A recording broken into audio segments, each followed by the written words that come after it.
O fim dos tempos. Texto áureo. E então verão vir o Filho do Homem numa nuvem com poder e grande glória. Lucas capítulo 21, versículo 27. Verdade aplicada. O discípulo de Cristo aguarda em vigilância e oração perseverantes a volta de Jesus Cristo. Objetivos da lição: apresentar o sermão escatológico de Jesus no Evangelho de Lucas, apontar as advertências e garantias sobre o fim dos tempos e ensinar quais são as atitudes exigidas dos discípulos de Cristo ante a expectativa do fim. Texto de referência: Lucas capítulo 21, versículo 31 ao 35. Assim também vós, quando virdes acontecer estas coisas, sabei que o reino de Deus está perto. Em verdade vos digo que não passará esta geração até que tudo aconteça. Passará o céu e a terra, mas as minhas palavras não hão de passar. E olhai por vós, não aconteça que os vossos corações se carreguem de glutonaria, de embriaguez e dos cuidados dessa vida, e venha sobre vós de improviso aquele dia, porque virá como um laço sobre todos os que habitam na face da terra. Introdução. Todos nós sabemos que a era atual terá um fim, denominado de fim dos tempos. Embora não saibamos como isso será, e não nos compete saber, o mais importante é estarmos aguardando a vinda do Senhor Jesus Cristo. Capítulo 1. O sermão escatológico de Jesus. Assim como em Mateus, capítulos 24 ao 25, e em Marcos, capítulo 13, o Evangelho de Lucas também registra o sermão escatológico de Jesus. Lucas 12, versículo 34 ao 59, capítulo 17, versículo 20 ao 37, e capítulo 21, versículos 5 ao 36. É fundamental que todo discípulo de Cristo não desconheça também o conteúdo destes capítulos, considerando que eles registram mensagens do próprio Jesus. Alguns identificam o sermão escatológico nos evangelhos como o pequeno Apocalipse. 1.1. O interesse escatológico. O registro em Lucas consta que o sermão foi proferido a partir do interesse demonstrado por fariseus e pelos discípulos. Os evangelhos relatam vários ensinamentos e revelações por parte de Jesus a partir de uma pergunta, conversa ou um comentário. O Senhor aproveitava cada oportunidade para transmitir a mensagem do reino. Isso nos faz lembrar da importância de não ignorarmos e desprezarmos o conteúdo escatológico das Escrituras. É certo que muitos detalhes escatológicos são de difícil compreensão, e não há um consenso entre os estudiosos quanto ao tempo e interpretação de alguns eventos. Contudo, tal realidade não nos autoriza a termos uma postura desinteressada acerca da doutrina das últimas coisas, que é chamado de escatologia. 1.2. Diversos acontecimentos. Este sermão registrado em Lucas 21, como também o de Mateus 24 e Marcos 13, é antecedido da afirmação de Jesus que o templo seria destruído. O Evangelho de Mateus registra mais dois aspectos na pergunta dos discípulos, além daqueles mencionados pelos outros evangelhos. Primeiro, quando serão essas coisas? E segundo, que sinal haverá da tua vinda? Enquanto Marcos e Lucas registram, que sinal haverá quando isso estiver para acontecer? E terceiro, e do fim do mundo? Assim, no corpo do sermão temos informações sobre a destruição do templo em Jerusalém, o período da grande tribulação e a segunda vinda de Jesus. É possível também deduzir que os discípulos entendiam equivocadamente que a destruição do templo se daria por ocasião do retorno de Jesus e o final dos tempos. 1.3 Estudo comparativo. Muito contribui no estudo acerca dos últimos dias não nos determos apenas em um texto que trata do assunto, mas sim realizarmos um estudo comparativo, procurando conhecer o que outros textos abordam sobre o tema.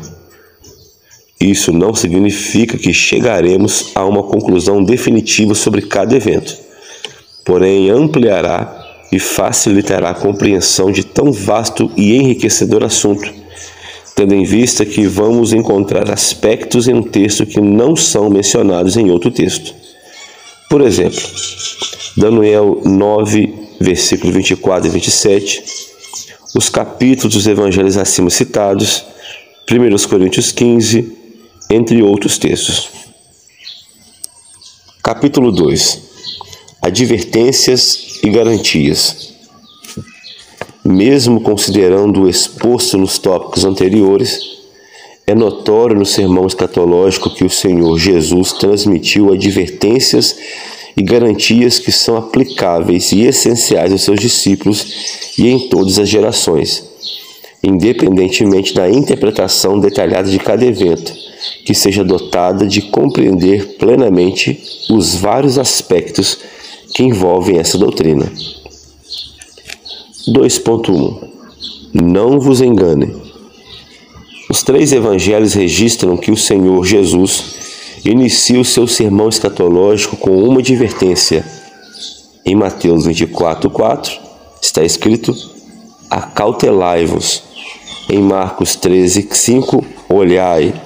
E Lucas 21:8, vede.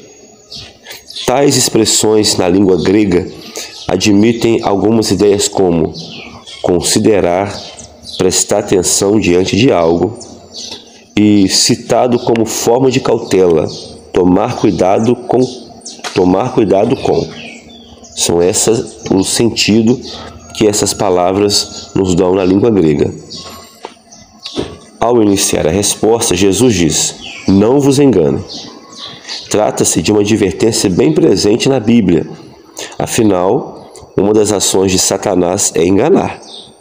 Ele procura fazer isso desde o princípio e, para tanto, se utiliza de várias maneiras.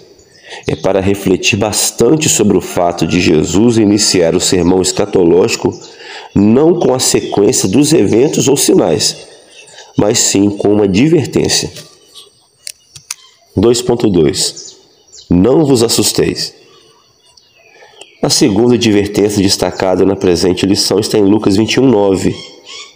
Não vos assusteis. Já Marcos usa o termo não vos perturbeis. Na língua grega, encontramos significativas expressões como terrificar, aterrorizar ou então a ideia de tumulto. São termos que indicam descontrole ou medo paralisante, uma mente tumultuada pelos acontecimentos ao ponto de a pessoa perder a capacidade de pensar, refletir e se manter sóbrio.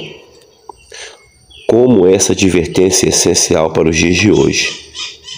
Estudar sobre o sermão escatológico ou o livro de Apocalipse não é para resultar em pavor ou deixar a nossa mente tumultuada, mas sim nos despertar para a verdade de que breve Jesus voltará e que o seu povo está guardado nele e o aguardando. 2.3 Não perecerá. Num contexto de falsidade, guerras, manifestações da natureza, perseguição, traição e ódio, o Senhor Jesus acrescenta: mas não perecerá um único cabelo da vossa cabeça. Lucas 21:18. A segurança do discípulo de Cristo está em permanecer no próprio Cristo. Ele é nossa rocha, força e refúgio. Não apenas advertências, mas Jesus também revela garantia de proteção.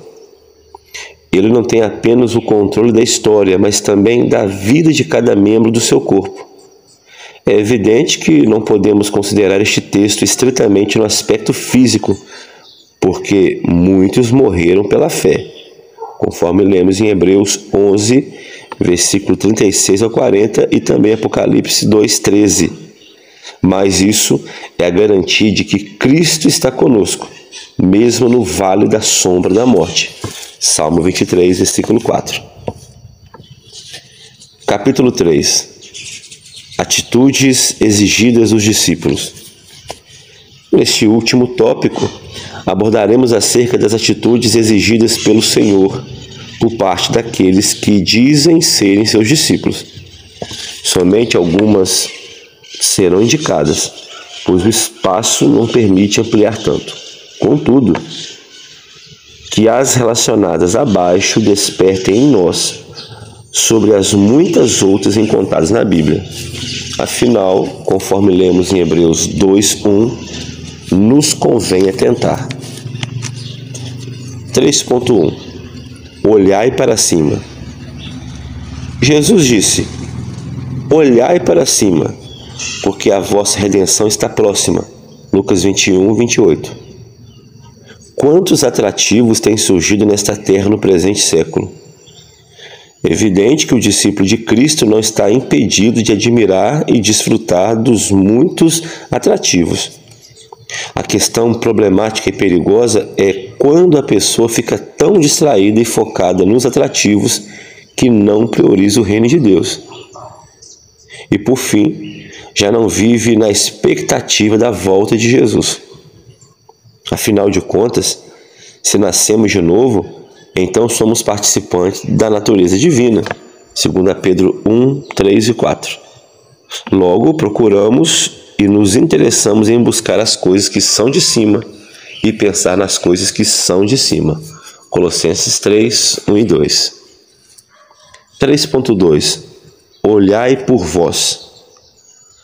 Olhai por vós, em Lucas 21, 34, significa prestar atenção, estar atento.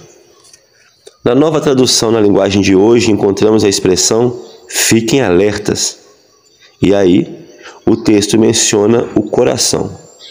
Na Bíblia é considerado várias vezes como o centro da vida, a sede dos sentimentos e impulsos do ser humano. Por isso a recomendação em Provérbios 4:23 diz: guarda o teu coração. É necessário um constante autoexame, sempre acompanhado de oração, da leitura da palavra de Deus e da presença do Espírito Santo. Além de atitudes de mudanças no decorrer da caminhada cristã, sempre quando percebemos a presença de pecados e de embaraço em nossas vidas. 3.3 Vigiai e orai. Em Lucas 21:36 encontramos: vigiai, pois, em todo o tempo, orando. Não apenas vigiar, nem somente orar.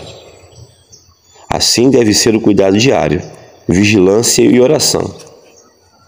Afinal, não sabemos quando virá Cristo ou quando partiremos para a eternidade.